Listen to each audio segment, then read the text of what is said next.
बहू, जरा 2 कप चाय बना दे, इलायची वाली, अदरक मत डालना। आराधना जी अदरक वाली चाय नहीं पीती। और जरा गर्मा गर्म नाश्ता भी बना लेना। अनामिका को आज ऑफिस से जल्दी आया देख शीला जी ने फरमान सुनाया। शीला जी अपनी सहेली आराधना जी के साथ बाहर लॉन में बैठी थी।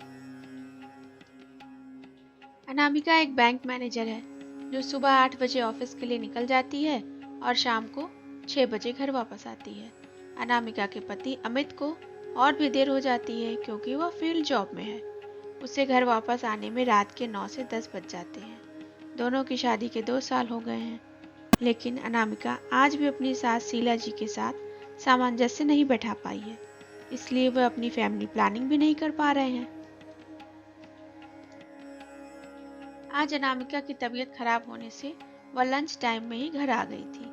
उसने सोचा थोड़ा आराम करके शाम को अमित के साथ डॉक्टर के पास जाएगी, लेकिन आराम तो छोड़ो, आते ही किचन में घुसना पड़ा। अनामिका बैग रूम में रख हाथ मुंह धोकर गैस पर चाय चढ़ाई और फोन करके समोसे ऑर्डर कर दिए। चाय बनते बनते समोसे भी आ गए। अनामिका चाय का ट्रे लेकर बाहर लॉन में गई।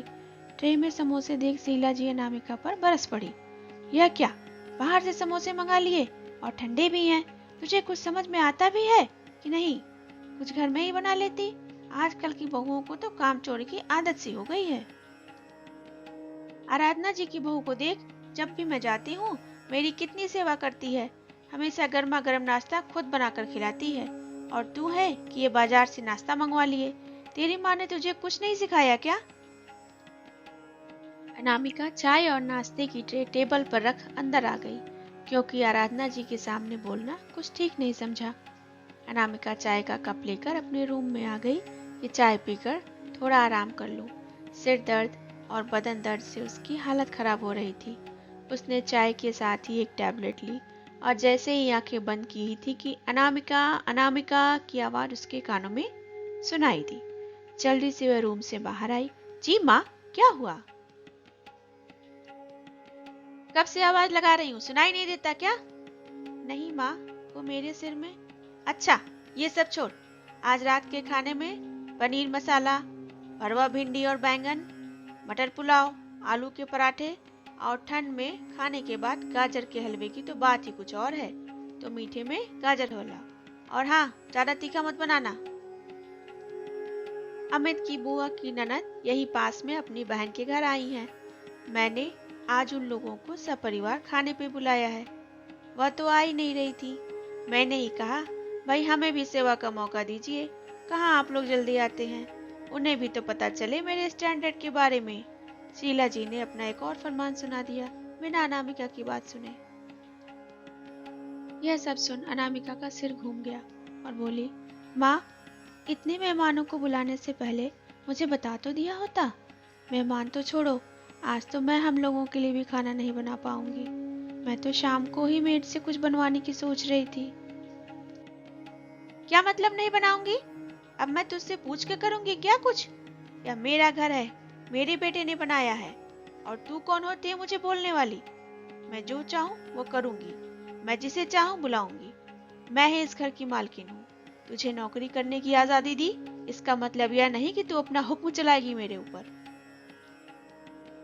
लेकिन माँ जी, मेरी बात तो सुनिए। क्या सुनूं? मैं ही पागल थी जो मेरे बेटे की बातों में आकर तुझे इस घर की बहू के रूप में स्वीकार किया। शीला जी गुस्से में चिल्लाए जा रही थी और अनामिका को समझ नहीं आ रहा था क्या करे, कैसे समझाए अपनी बात।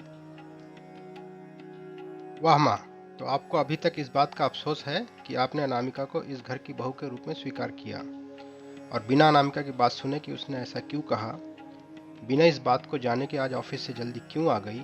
क्या बात है, सब ठीक तो है? कहीं प्रॉब्लम तो नहीं है? आपको बहू की फिक्र नहीं, रिश्तेदारों की फिक्र है।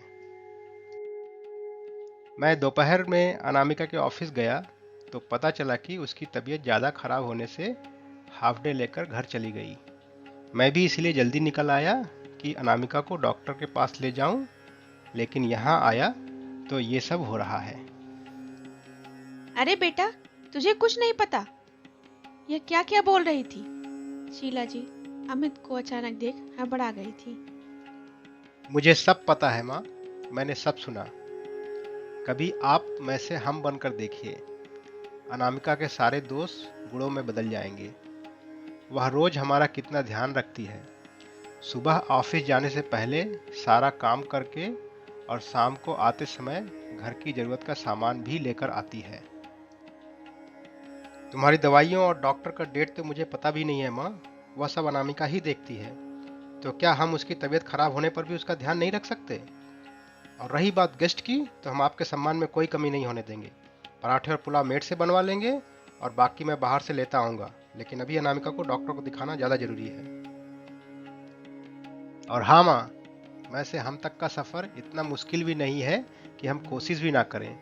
इतना कहकर अमित अनामिका को लेकर डॉक्टर को दिखाने चला गया। दोस्तों, क्या मैं से हम बनना इतना मुश्किल है कि हम यह भूल जाते हैं कि बहू भी इस परिवार का एक अहम हिस्सा है, जिसके बिना परिवार ही पूरा नहीं है? क्या उस हम में उसका कोई स्थान नहीं है? क्या हमें उसके हिस्से का प्यार और सम्मान नहीं देना चाहिए?